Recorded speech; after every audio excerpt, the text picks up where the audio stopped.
Shout out to the God Turk, Supreme Clientele Radio. Diablo, SR the General, full blast the beat God. Graff Champs, yeah, Graff Champs, Graff Champs, yeah, Graff Champs. Shout out the Graff Champs. Shout out the Graff Champs. Shout out the Graff Champs. Shout out the Graff Champs. Welcome, tune in to Graff Champs. We appreciate the love and support for all the Graff Champs. The most amazing and iconic artists out here smashing it from the train yards to the rooftops to the storefronts, highways catching wreck. SR the General, he be going crazy, bro, from his Instagram account, Supreme Clientele Radio. Interviewing all the icons, the ones that led the way. Salute to all the fallen legends, the ones that set the stage. Moment of silence, let us remember those. Peace. Whether they family or they were friend or foe. Hate them or love them, let's show them some respect. Major contribution in hip-hop, Graff Champs to the death. Ready and willing, never scared to fry. Never. Chancing the odds of getting up, prepared to rise. Super talented vandals, never scared to die. Let's show them love while they breathing. Go ahead and share the life, share the life. So tell a friend to go and tell a friend. Interviews are dope from the start up to the end. To the end. Let's show him love and call it glory time. Repost his post on your post, share his post up on your storyline. We Graff Champs. We out.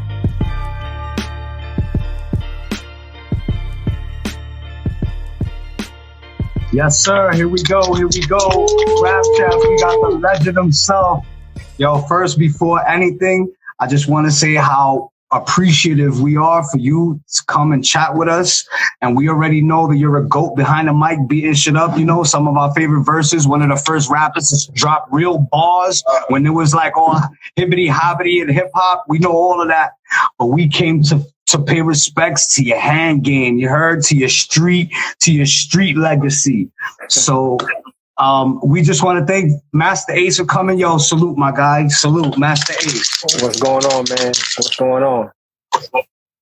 Like I said, we appreciate you, the streets, because at the end of my show, I always ask, who y'all want to see next? And it's a lot of Bronx. Bronx dominates this show, really, because a lot of Bronx, there's a lot of legendary shit that came from the Bronx and shit. So your name, regardless, is they just keep throwing it. And I just remember when I was young, too, it's so crazy to have you here in front of me because I was out like 15 years old. Me and my man, we went bombing in Brooklyn on like 4th Avenue somewhere. And it was like a whole crew right under the BQE, bro. And Ace, you had the big throwy, the ASE throwy. You was with Louis. And I believe, I think it was Tyke. I'm not sure, but it was you and Louis. Yo, and I ran with Lou, Tyke, and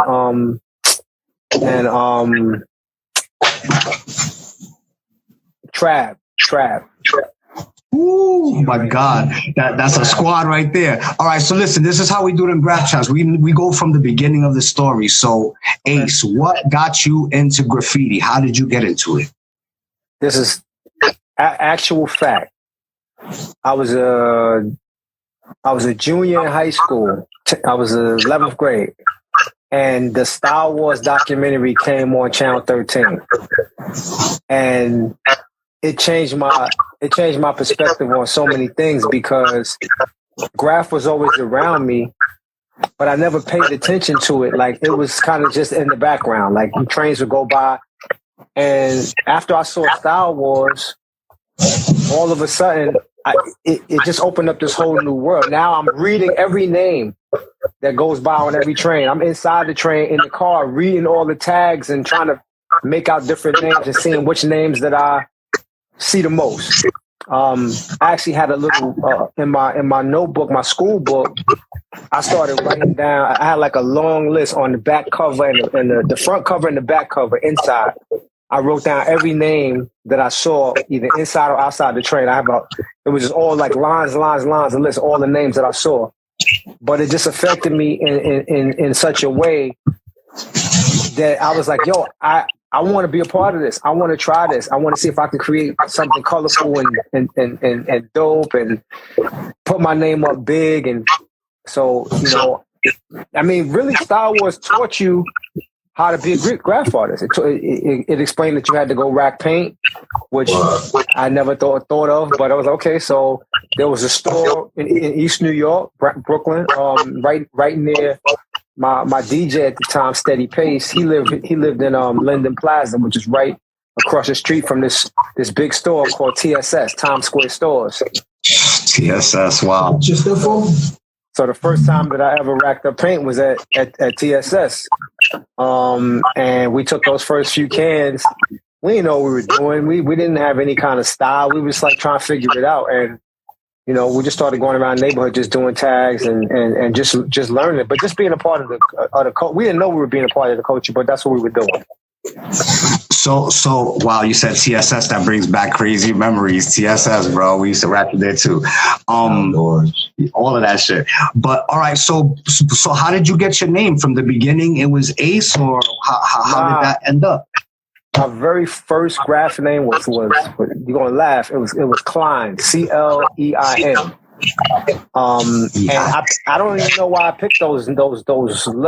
I thought those would be easy letters to do. So I started in my little piece book. I started making my first little pieces in my piece book, and all those letters seemed fairly easy for me to do. So I started writing Klein. So around my building where I grew up in Brownsville, Howard houses, and around my building in the hallways and on the elevators, I was writing Klein. And so the first few guys that I met in Brownsville that were graph writers, this is before anybody knew I rapped or anything. They were calling me Klein. Yo, Klein, you know, and so it's funny because my uncle was he tried to snitch on me. He tried to snitch on me to my mom's. Like, yo, I think your son is writing on these elevators in the building. And she was like, what? And she asked him, I was like, nah, I ain't doing that. He's like, hey, he the only kid in this whole building that'll be writing a name. They'll pick a Jewish name like Klein to write. I'm like, wow. It was just funny. He just assumed that it was me because of such a weird name. And so I was like, immediately I stopped writing Klein because now they own my trail. So because I had it like in my school books stuff. I had to start throwing pages out and all that. And so then the music thing started happening kind of at the same time. Now, that same year was when I my junior year, I had already met Marley Marl. I was working on demos at his crib. And so I was in college at the same time. And so because I was away at college, and I knew that I wasn't going to be writing graph on the campus because I was in Rhode Island. It was me and one other kid from Brooklyn. So I mean, you know, I knew that if I tried to write up there, I was going to immediately get caught. So I didn't even attempt graph. So I kind of stepped away from it at that point. Like I chilled on it. Like I would just do it. I definitely doodled it in my books, and you know, I would put little pieces and hang them up in my dorm room. But I wasn't bombing at all, and I didn't really start. I did leave out a story. So me and Steady Pace, those paints that we stole from TSS, like I said, we were going around the neighborhood just like, you know, trying to figure out what we were doing. And we were on East New York Avenue in Brooklyn, Brownsville. This unmarked car rolls up on the sidewalk, boom, and like almost hit us. And it was two detectives. They got out the car. They caught us red-handed, like we was literally with our backs turned, right on the store gate, and they pulled right up on us, almost hit us. So, you know, couple tough guys got out the car, took the paint from us. What y'all doing, you know? And like, yo, you know, we didn't know what to say. And they was like, hold your hands out. They made us hold our hands out like this. And they sprayed our hands with gloss white spray paint. They sprayed the palms of our hands, completely covered our palms of our hands with spray paint. And sprayed it, like my hat, my clothes. Damn. Yo, and I get the fuck out of here. And that was the day that Steady was like, I'm done with this. I'm not doing this ever again. I don't write no more. He gave up that day. I was like, man, I mean, I was definitely shook because I had to go home and go and sneak in the house with totally white palms, sneak in the house, go in the bathroom for like an hour with soap, water, washcloth. It took mad long to get that paint. It never really, it took a while to get that paint off my hands. But I had to get it off because my grandmother saw it. I was caught. It was nothing I could say. So, but that was part of the reason why I kind of fell back. I was in college. I was like, man, let me just focus on school. And so it wasn't until 93 when I rediscovered Graff through Lou 167 from Hard Rock to Bronx. Yes, sir. Yep. Sai's the other big Sai. He's in the building watching right now. Yep. Trap. And so I was outside of I want to say it was Salt and Pepper's release party. I think I was outside of Salt and Pepper's release party. We was kind of just my second album had come out. My video Saturday Night Live was out. Cheap Ass Nigga was out. And I'm sitting on the bench outside. It's like a park right across the street, and it was at a Union Square area.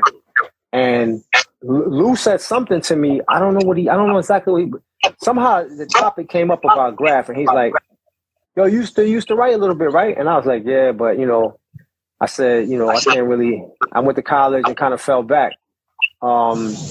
He's like, "Yo, man, we still be bombing." I said, "Really?" He's like, "Yo, if you ever want to go with us." I was like, "Serious?" He's like, "Yeah, any day. Let me know." So we exchanged numbers, and I don't think he thought I was going to do it, but I was like, "Yo, after this many years of never really getting to really bomb like I wanted to, now I can finally do it with some experienced dudes that are going to show me the ropes, and I'm not going to, mess up or do nothing crazy." So I started rolling with them. I got on the train, went up, met them in the Bronx or whatever. Actually, I was driving, I think, at that time too. But I started bombing with them dudes. We did freight trains in the Bronx. We did the highways in Brooklyn over by the Interborough, which is now called the Jackie Robinson. I remember one particular night over there, a police car rolled up and we had to take off running. We was flying, and I missed. It was a big step, off of this wall onto the grass, and I guess I misjudged how far down the step was, and I took a tumble. And Lou was like, "You all right? You all right?" I was like, "I'm good." Like I rolled and kept moving, boom, boom, boom. But that night, after we got away, I was like, "Yo, what am I doing?" Like, I got videos out right now. Like, I am really risking it all right now. I have a record contract. Like, I have a lot. That's on. I was gonna ask you. Did it seem, because all right. So now you went to college, you're working, you got records out and everything. You meet Louis and you still have it in you to be like, "Yo, I need to get this shit off of my chest." So it had to be like a fucking powerful force to like make you do that when you have shit going on in your life. I just, because I felt like I didn't really fulfill that hunger to write. I never really got to do like I never had a time period where I could just go out and just express myself with this art and just freely just like paint and see the final result or none of that. And so when I started rolling with Lou and them, they gave me that opportunity to finally, get a taste of what that was like. We didn't mess with I think by then the subways was kind of cleaned off or whatever. Like, it wasn't, because we talking about 93. Yeah, the subways wasn't like they had it all shut down. So I never got to go through the train yards, nothing like that. But bombing the freight train was kind of, it was exciting. But I realized while we were out there, this is dangerous. Like, one bad step, one misjudgment, when these freight trains start moving, like, you could die out here. So I was definitely aware of my surroundings, and but yeah, I had to get it off. I had to get it out of my system, and I feel like 93 was the year to do that. Yo, I think 93 is one of the best years of Graff, period. It was the start of all the other years. Yeah, it was like a real good taste of what was to come. So we had like you could even see like Joe Crack tags, TS, you know what I mean? Like it's real graffiti, bro, real fucking graffiti. Who did you have any type of inspirations even after seeing Star Wars like around your neighborhood? Like, wow, this nigga used to kill shit, that nigga used to kill shit. So check it out, right? I found out that there were some pretty well known Brooklyn graph artists right near where we lived. I lived in Howard Houses. The project's pretty much right across the street on the angle was a housing project called Cethlo Houses. And so we used to be in Cethlo a lot because we had a little game room in like 82, 83, we had a game room over there where we used to play music. That's kind of like how the music, we started we would DJ in there and rhyme and stuff like that. And people would come in and play video games. So I found out that there was a crew called MOG, Masters of Graffiti, that lived in Cethlo. I wound up meeting a guy named Louis. Coincidentally, Louis, but this is the first Louis. And so Lou was the one who, before Louis 167, Lou was the first kind of I would say mentor, but he didn't show me the ropes or nothing like that. It was just like he was the first known dude that actually was bombing subways, doing whole car top to bottoms, the whole 9 yards. Him and his crew. He had a cat named R.E. who was all city. B.I.E. They all from Brooklyn. I remember. Bus was all city as well, but these guys was all city with their tags, their throw ups. And so I found out that in his building in Cethlo Projects, on the top 3 floors, they used to test out their paint and they would actually go up there and do pieces in the hallway. So one day, I took the elevator up to the top floor, me and Steady. I didn't believe it. We opened the door to the door to the stairway. When I tell you, there wasn't one piece of paint that was original. It was all the ceilings, the walls was all completely covered with colorful pieces. It was like walking through a giant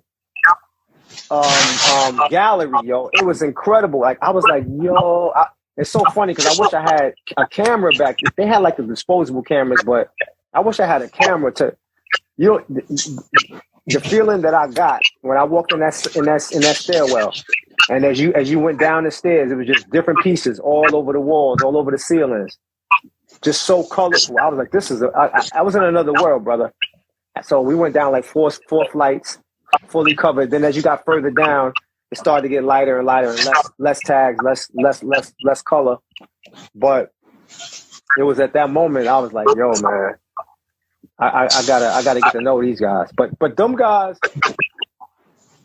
they were legit, like going to the train yards, like doing real pieces, like. And my apartment building where I lived on the 7th floor, and right out of my kitchen window, the L train would go right by, and the L train actually went past Cethlo as well. So they would bomb the L train because they could go from their roof or from their window and watch their pieces. And I remember them doing crazy whole car top to bottoms, 3-4 cars in a row, and it was just like, yo, I know them dudes. Like that was cool for me. Like I know them dudes. Like, but yeah, man, that was in my neighborhood. It was that crew. It was that crew, MOG. Yeah, man, that's dope, bro. Because ever since I got into graffiti, same thing. I never got to hit a train, like do a fill-in on a train. I missed that era. I'm too young for, a little too young for that and shit. But so hitting the streets, it gave you. Did you get any type of feedback right away when you started hitting shit with the ASE? Not really, man. Not really. Like, well, I know that I know Coke too, who's a graph legend. He and a few other Bronx writers, they found out that ASE was actually me, and I think they was like, "What?" And so, funny enough, Cope 2 actually is in my video. He did a piece in my video. He did a classic Cope 2 throw up in my video Saturday Night Live, which him and Rule had to fill it too with him. Oh man, I left out Rule. Yep. But I requested that because Louis knew him, and I was like, yo, because he was probably, his throw up was probably the throw up that I saw the most during high school. Like it was damn near every car. Like, and I remember in high school, I didn't know that it was a 2 at the end. I thought it was a Z, so I thought his name was Coped because of how he did his 2. And he's like, "Nah, that's Cope 2. That's Cope 2." I was like, "Oh, okay." But yeah, Louis invited him to my video for Saturday Night Live, and he did a classic Cope 2 throw up, which was like a big deal, and I got to watch him do it, which was dope too.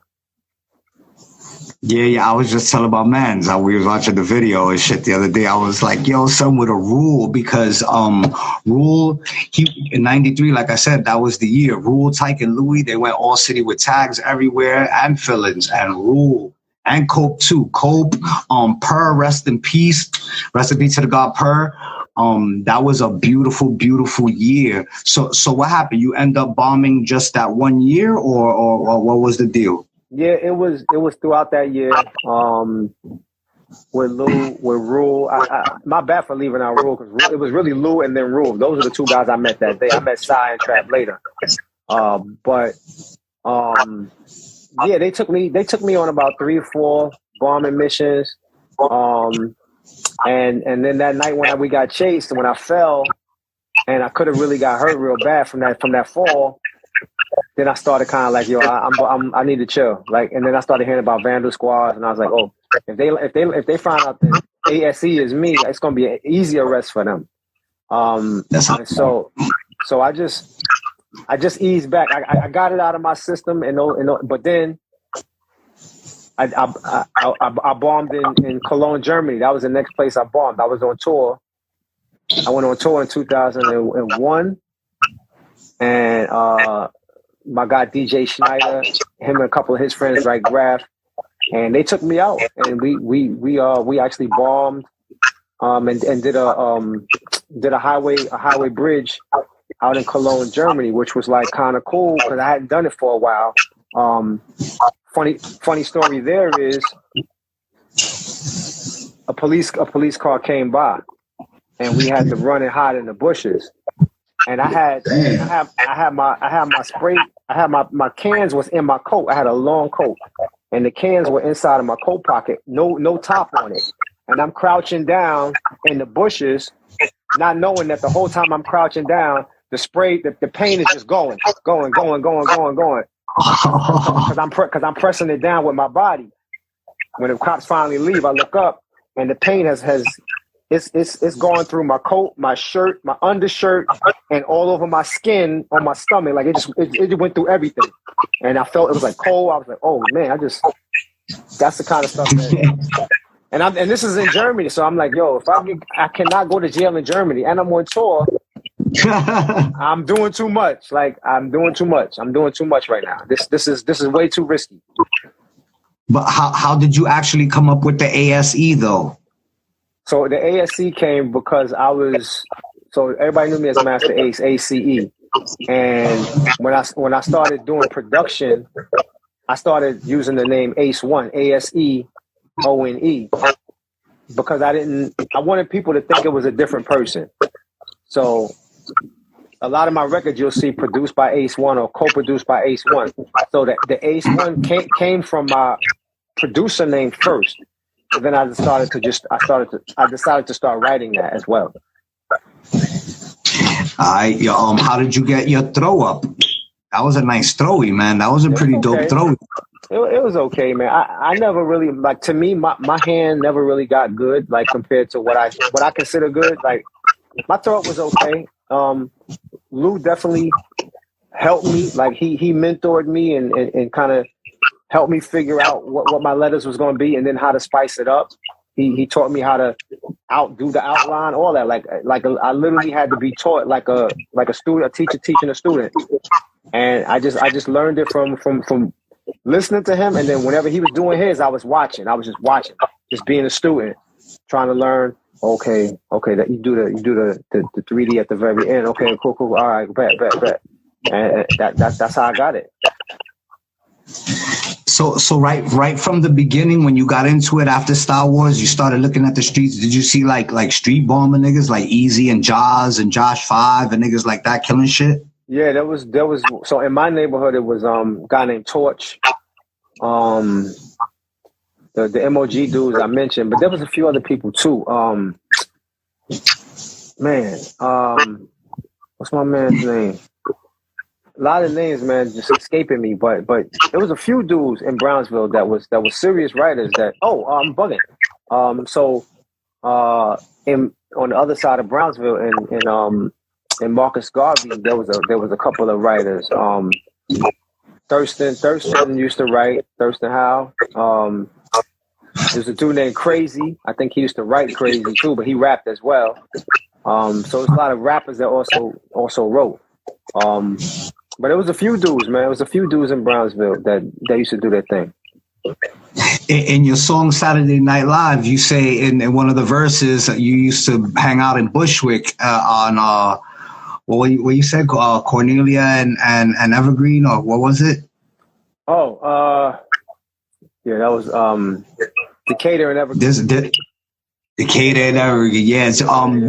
You didn't know writers in Bushwick? Because that shit is flooded with writers. It is. I didn't know any of them, though. The only reason I was in Bushwick is because Steady Pace, his grandmother lived in Bushwick, and so he started living with her at one point. So they had a game room right next door to her house. So we would spend a lot of time in that game room by her house. The first time I ever went out and tried the piece was in Bushwick, because there's a train tunnel that runs from Brownsville to Bushwick. They actually just shot an episode of this TV series. What the hell is it called? Oh my God. About the rich family and all his sons and daughters and stuff. Anyway, they shot a scene in that TV show at this same train tunnel, and when I saw them walking into it, I was like, "Yo, that's the tunnel we went through," because we actually walked through this tunnel from Brownsville all the way through the other side. We didn't know where it led, but we didn't care. We just wanted to walk through it and see where it led. And it ended up in Bushwick, and then we actually did a piece on the other side. We was wilding, man. We was out there venturing, and it was dead dogs in the train tracks, and all. It was like, oh, that was just fun, man. It was like exploring, man. That's the great part of graffiti. It makes you feel free, right? Like you're in places that nobody's gonna be besides of motherfuckers like you. You know what I'm saying? Yeah, exactly. So when you met Louis, did you understand like the height and the weight that his name holds already at that time? I had no idea.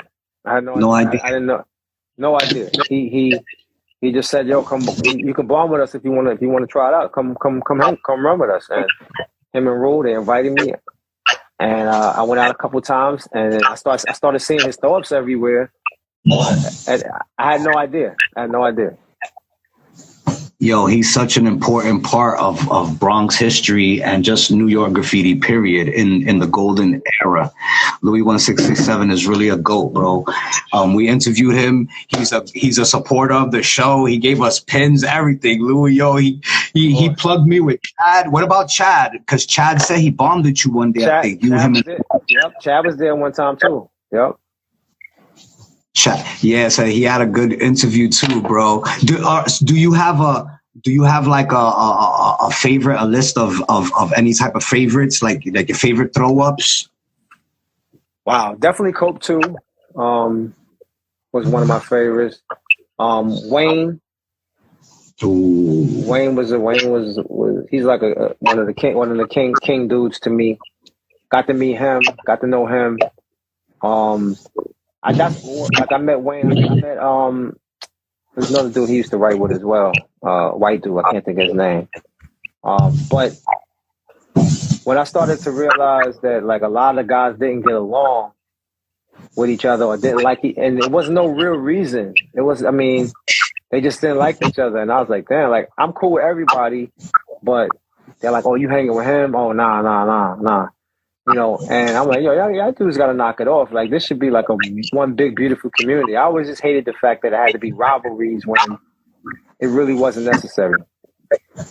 Yeah, it's the red tape. All the fucking politics is whack, bro. It's just like hip hop. A lot of good things, that dope records that could happen don't happen. Yeah. And a lot of fans like me be wondering why the fuck this nigga ain't do a song with this nigga ever. You know what I'm saying? It's crazy. But, you are one of the first rappers that was spitting like real shit, like bars, my nigga. How does it? I don't know if I'm one of the first, but work?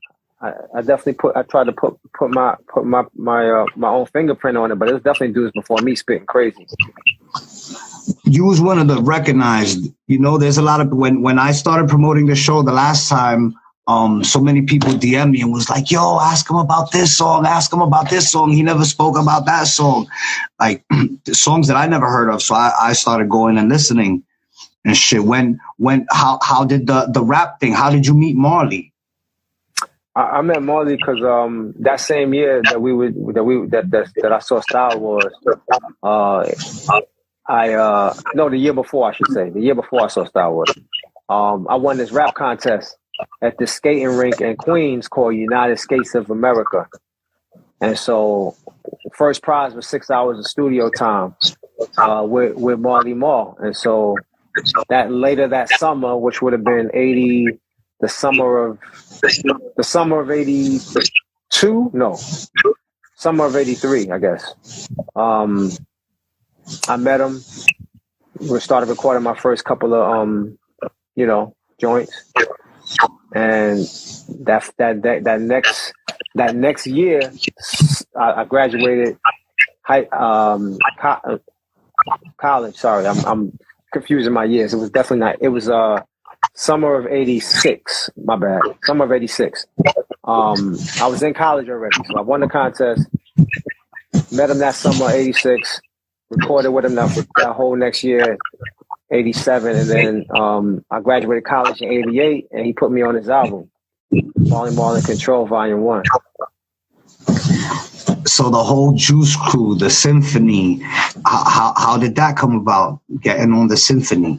So the Juice Crew was already a thing before I even met Marley. They had like Juice Crew All Star. That song they did with Shan, Craig G, Glamorous. A few other people were on it. G-Rap, I think, was on it.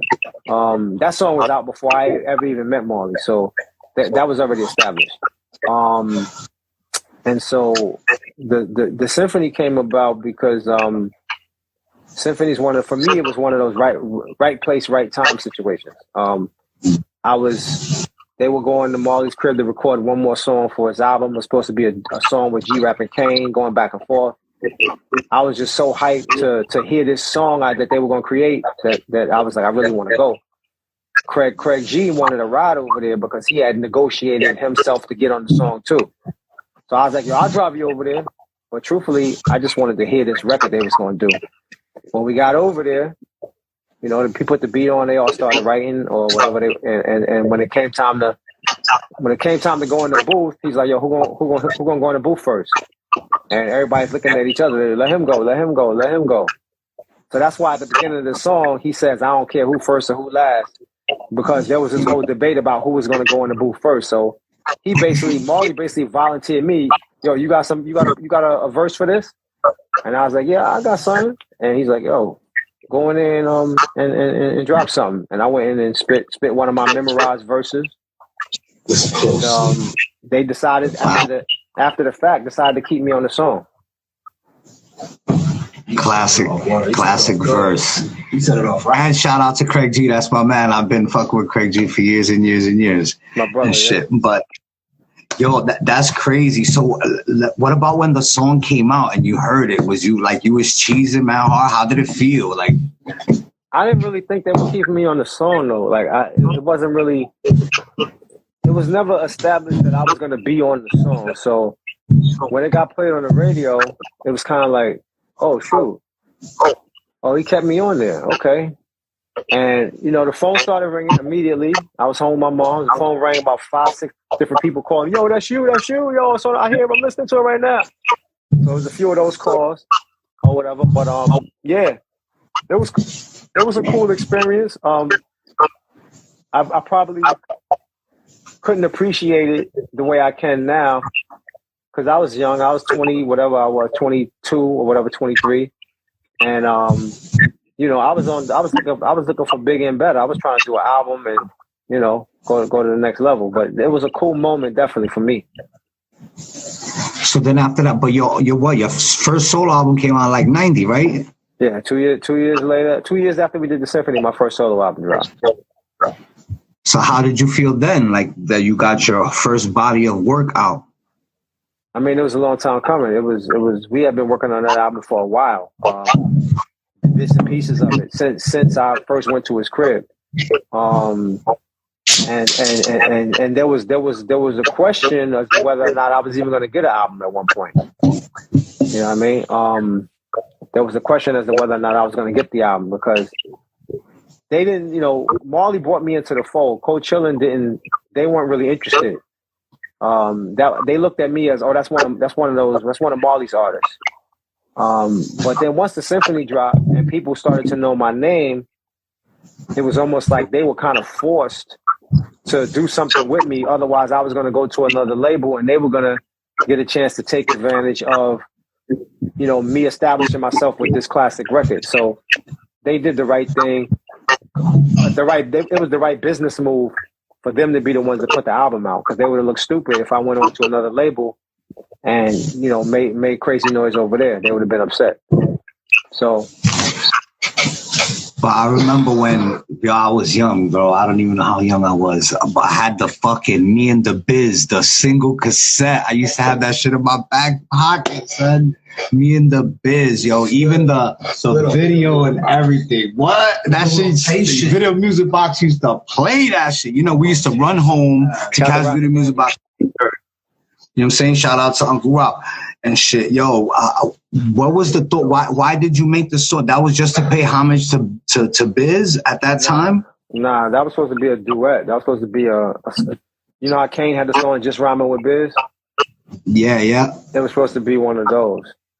So I wrote my verses. I wrote Biz's verses because it was explained to me that the way Kane and Biz worked was that Kane would write the rhyme, say it, and then give it to Biz to memorize. So that's what I did. I spit my verse. I spit his verses. But when I did his verses, I changed my voice a little bit just so he would know when he stopped rhyming, when I stopped rhyming, when he started rhyming, just so he would know the difference. So I changed my voice. When it came time to record the song, Biz didn't want to come to Marley's studio to record it. They had some kind of issue going on between the two of them. And he's like, I'll do the song, but I'm not coming to Marley's studio to do it. So if you can get the reel, bring it to my studio, we'll do it at my spot.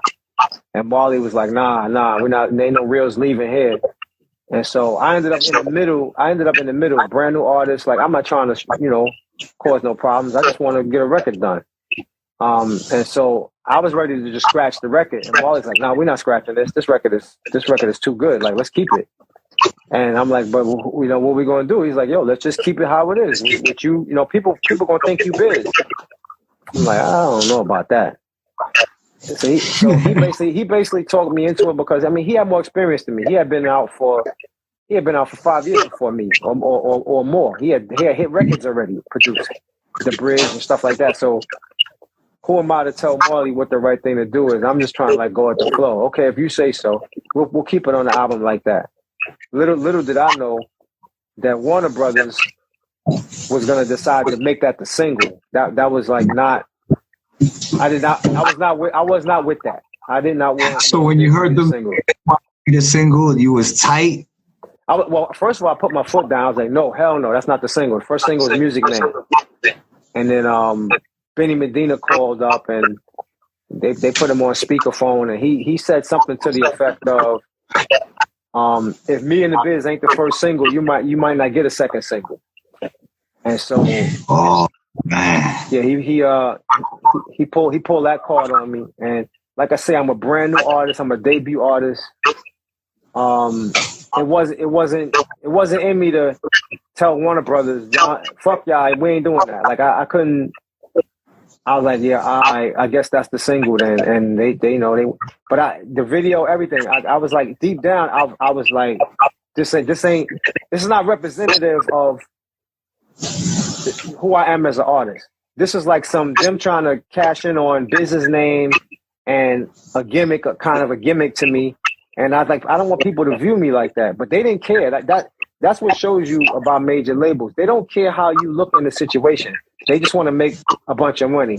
And in their view, if they can make money with this little novelty record with a biz impersonation and a puppet in the video, that they were going to go full steam ahead, regardless of how it affected me as an artist. And so that was a tough time for me, and that's the reason why my second album, Slaughterhouse, is so hard and so dark, because I wanted to be as opposite of that Me and the Biz record as I could. So I just went with the super darkest beats I could come up with, and the darkest rhymes, and the hardest production that I could put together, just to balance out that one record.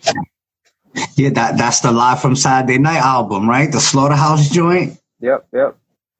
Yo, so when you was recording with Marley, you was in the Bridge? Nah, at that point he had already moved. He had moved out to Spring Valley. Most of the sessions were up at his new house at Spring Valley. And yeah, when I first went to his for the first demo session, that was in the Bridge. Did you ever run into like any like Nas or anybody like that?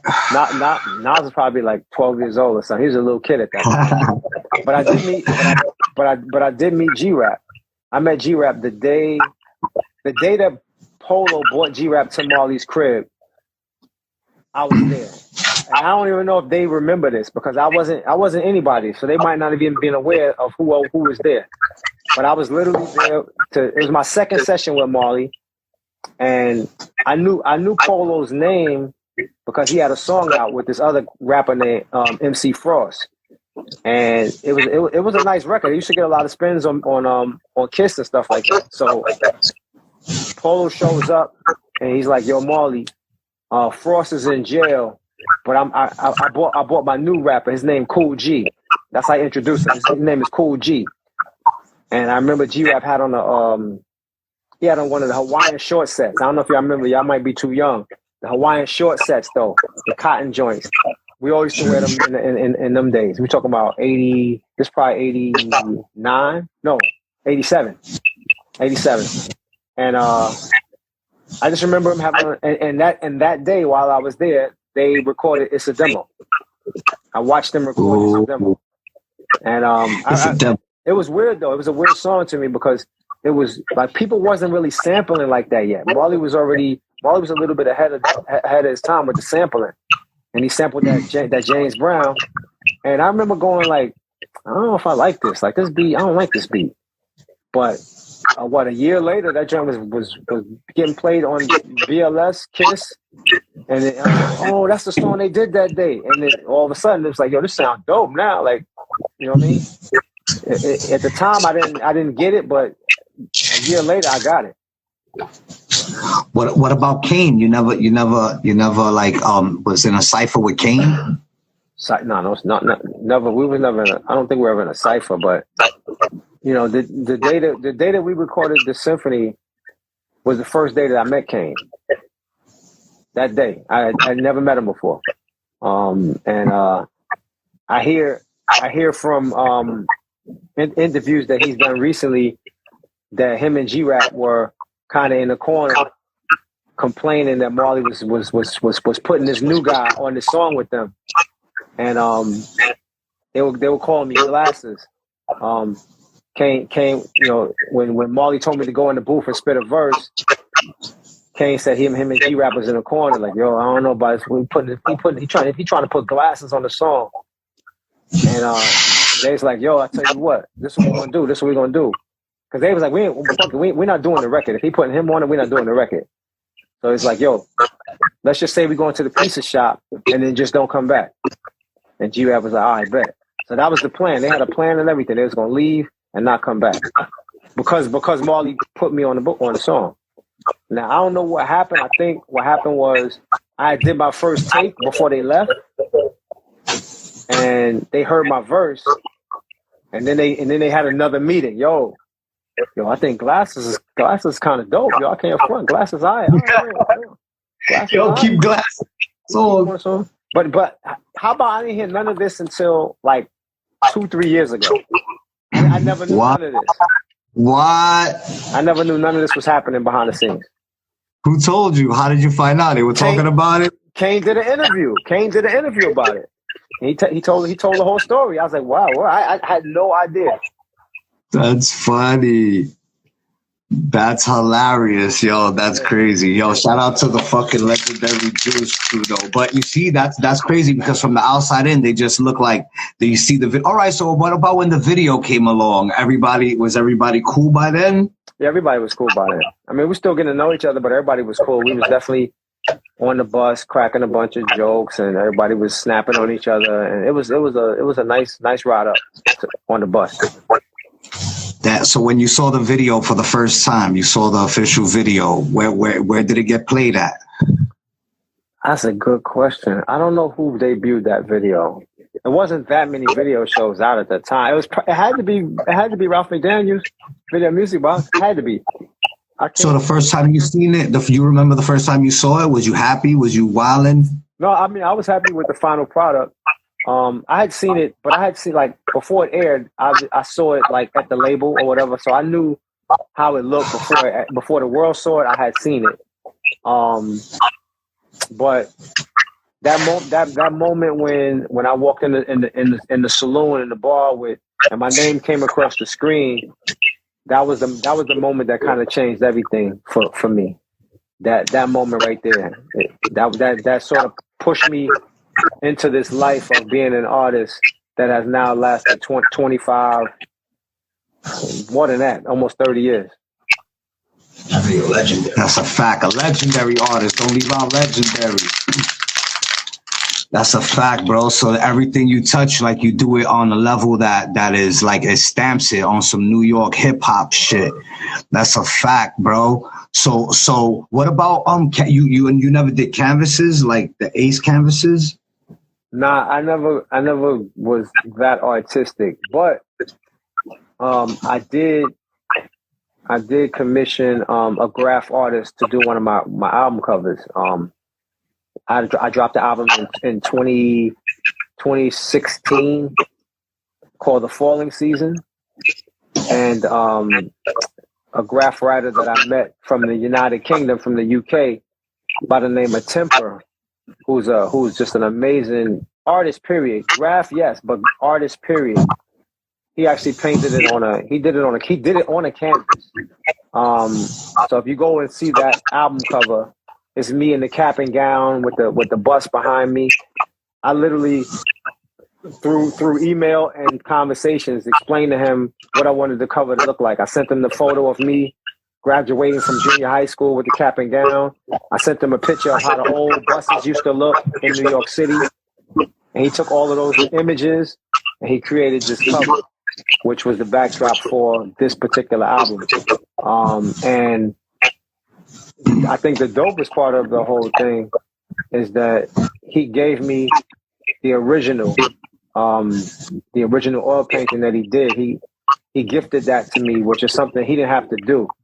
You know what I mean? He had already given me the digital image for the album cover, but then he's like, yo, I want you to have it.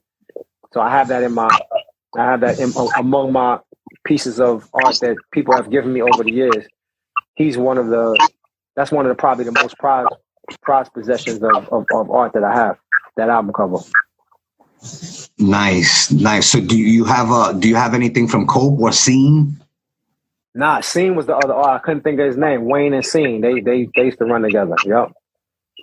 No, I don't have anything for them. I don't have anything for them. You gotta do you doodle? You be come on, yo, you was a graph writer. I know you be doodling, doing the ASE throwies when you're bored on the paper. I still do those throw-ups. I especially do them in the after I take a shower and the mirror's off. Yeah, yo. Mirror graffiti, that's what it is. Yeah. I do those all the time. Yo, I'm gonna tell you right now, if you was to get like 10 little canvases and just do a throw up on each of them shits and put them up, you know them shits will be going like that, right? Like hotcakes. I mean, I would do it for fun. I would do it.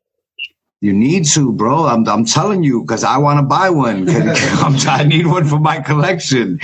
You take, you know, the little bullshit canvas, a fucking pack of 10 of them. That shit is like $8 or $6. Yeah. Black marker, nice, the nice ASE throwy, boom, catch it, you know. And yo, just put the shits up on your IG, however, whatever you want to sell them for. Them shits will be gone like that. And before you do it, if you do, please DM me because I want dibs on one of them, please. I got you. I like the idea, though. Nah, that's a fact because the graph is just so highly sought after right now. And you as a legendary hip hop head plus graph, you know, running with Louis and doing your thing, like you're up there on the ladder that you don't even know. Like I'm trying to put you on, bro. You can make bread easily. Like people, I want one. I would do it. I'm listen, I would love to do it. I didn't think anybody cared like that, so that's why we never entered. No, well, I'm guarantee you if IG, Josh 5 just asks what's your IG, like yo Josh, his just type in Masta Ace, it'll come up, boom, Masta with a check. Masta Ace Picks. Yeah, Masta Ace Picks. Yo, he'll help you. Josh 5 is an artist. He sells shit like that. Like, bro, it's easy as cake. Please, I want one, Ace, for real. Don't leave me out. I got you. Word, the graffiti world, yo, we salute the fuck out of you, my brother. Before we off this, do you want to like say anything, get anything off your chest, give any shout outs, what you want to do? Yo, just I definitely want to shout out Hard Rock Crew, Louis Rule, Sidetrack, the MOG, Masters of Graffiti out in Brooklyn, Brownsville. Just the guys that kind of like walked me through it early on in the graph life. Of course, I got to shout out Temper who painted that album cover for me. But you know, he allowed me to do a throw up with him when I was in the UK. Like I've done a few pieces. I've done a few throw ups around the world. I got a chance to write a little bit around the world and a few different spots. The United Kingdom, Germany, I think the Netherlands also. But yeah, just opportunities to do those kinds of things because they're great memories. They're memories that I'll keep with me forever. Even the nights that we got chased and you know and almost got caught. Like those are still memories for me because nothing bad happened. Everybody's safe. Nobody got hurt. And we all made it home. Absolutely, man. What do you think is let me ask you another question. What's your favorite body of work that you ever put out? My favorite body of work is Disposable Arts. It's my album. It came out in 2001. It was after a 5-year hiatus where I pretty much was done with music. I wasn't going to do another album. I was kind of just finished with it. I was done with it. I was disenchanted with the game and I wanted to move on and produce or you know, get a job at a label. And then the opportunity presented itself. Shout out to my man Filthy Rich and DJ Rob for putting the battery in my back and making me think that I could do another record. And I went in the studio and I put together the album of my dreams, the album that I always wanted to do without any feedback from any record label execs. You know, I just kept thinking about, you know, Warner Brothers and Benny Medina forcing me to put out Me in the Biz. And I was like, I'm never going through that again. I'm going to always do what I want to do. And so that was that opportunity to finally just do straight up what I wanted to do. Shout out to my EMC brothers, Strickland, Wordsworth, you know what I'm saying? Power Malu from the Lower East Side. Marco Polo, me and him is in the studio working on a new project that's coming soon. We got 12 songs already done. We're going to be working on a few more, but that's coming soon, so look out for that. Yo, we just want to say thank you for coming on. It was an honor talking to you. People don't know how other people perceive them because you are who you are, but I'm telling you, you know what I'm saying? Yeah. The Graff world, we salute you, Ace. You already know the hip hop world, you a super GOAT. That was motherfucking Graff Champs, episode 12, Masta Ace, aka ASE Hard Rocks, yo.